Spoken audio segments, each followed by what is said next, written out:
Hello friends, எத்தனை பேர் சுட சுட சாதத்தில் இந்த மாதிரி வாழைக்காய் வடக்குழம்பு பண்ணி சாப்பிட்ருக்கீங்க?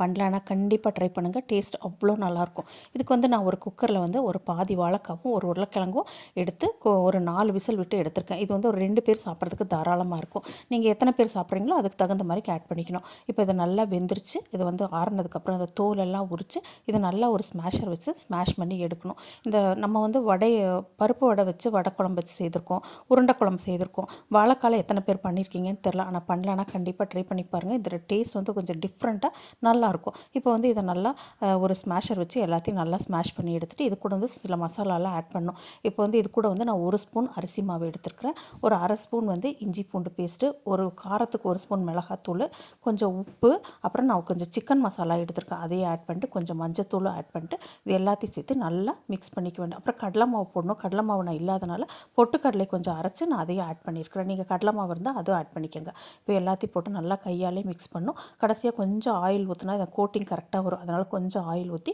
நல்லா மிக்ஸ் பண்ணினாக்கா நமக்கு உருண்டை பிடிக்கிற பக்குவத்துக்கு கரெக்டாக வந்துடும். இப்போ இதை நம்ம உருண்டையாகவும் பண்ணி போடலாம், இல்லைன்னா தட்டி வடை மாதிரி பண்ணலாம். நான் இன்றைக்கி வடை மாதிரி தட்டி தான் பண்ணுறேன்.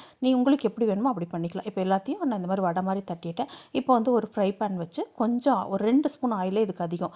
2 ஸ்பூன் ஆயில் வச்சு ஊற்றி இந்த வடைங்களெல்லாம் அதில் போட்டு சாலோ ஃப்ரை தான் பண்ணும். ரொம்ப டீப் ஃப்ரை பண்ண வேண்டாம். 2 சைடும் திருப்பி போட்டு கோல்டன் கலர் ஆனோன்னு எடுத்துக்கலாம்.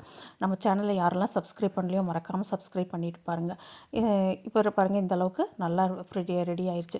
இதை நம்ம கிரேவியில் போட்டு சாப்பிடும்போது அது அவ்வளோ நல்லாயிருக்கும். இந்த மாதிரி ஃப்ரை பண்ணி எல்லாம் எடுத்ததுக்கப்புறம் நம்ம இதுக்கு மசாலா ரெடி பண்ணணும். இதுக்கு ஒரு 2 பெரிய வெங்காயம் நான் எடுத்துருக்கிறேன். நீங்கள் சின்ன வெங்காயம் போடுறதுனா சின்ன வெங்காயம் எடுத்துக்கலாம்.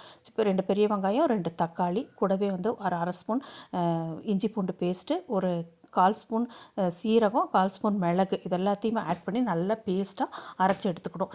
அப்புறம் நம்ம கடாயில் கொஞ்சம் அந்த ஏற்கனவே ஃப்ரை பண்ண எண்ணெயிலேயே கொஞ்சம் எண்ணெய் ஊற்றினா போதும். அது எண்ணெய் ஊற்றி 2 பச்சை மிளகா ஆட் பண்ணுறேன். உங்களுக்கு காரத்துக்கு இன்னும் நம்ம அதை குழம்பு மிளகாத்தூளும் போடுவோம். 2 பச்சை மிளகா, கொஞ்சம் கருவேப்பிலை, இது 2 ஆட் பண்ணிட்டு நம்ம அரைச்சி வச்சுருக்க மசாலாவையும் ஆட் பண்ணி கூடவே குழம்பு மிளகாத்தூள், கொஞ்சம் கரம் மசாலா, மஞ்சத்தூள், உப்பு, இது எல்லாத்தையும் போட்டு நல்லா மிக்ஸ் பண்ணிவிட்டு நம்ம மிக்ஸி ஜார் இருக்குல்ல அந்த அதுலேயும் கொஞ்சம் தண்ணி ஊற்றி அதை ஆட் பண்ணி இன்னும் கொஞ்சம் தண்ணி வேணுனாலும் கொஞ்சம் சேர்த்து ஆட் பண்ணிட்டு ஒரு 5 மினிட்ஸ் லோ ஃப்ளேமில் விட்டு நல்லா பச்சை வாசம் போகிற அளவுக்கு நல்லா கொதிக்க வைக்கணும். இப்போ நல்லா கொதிச்சிருச்சு பாருங்கள். இப்போ நம்ம அந்த வடைகளெல்லாம் சேர்த்திட்டு இன்னும் ஒரு 2 மினிட்ஸ் மட்டும் லோ ஃப்ளேமில் வச்சு கொத்தமல்லி தழை தூவி எடுத்தால் சுட சுட சூப்பரான கிரேவி ரெடி ஆயிரும். இதுக்கு முன்னாடி ரொம்ப நல்லாயிருக்கும். இது சுடத்தோட சாதத்தோடு சாப்பிடும்போது அவ்வளோ நல்லாயிருக்கும். கண்டிப்பாக ட்ரை பண்ணி பாருங்கள்.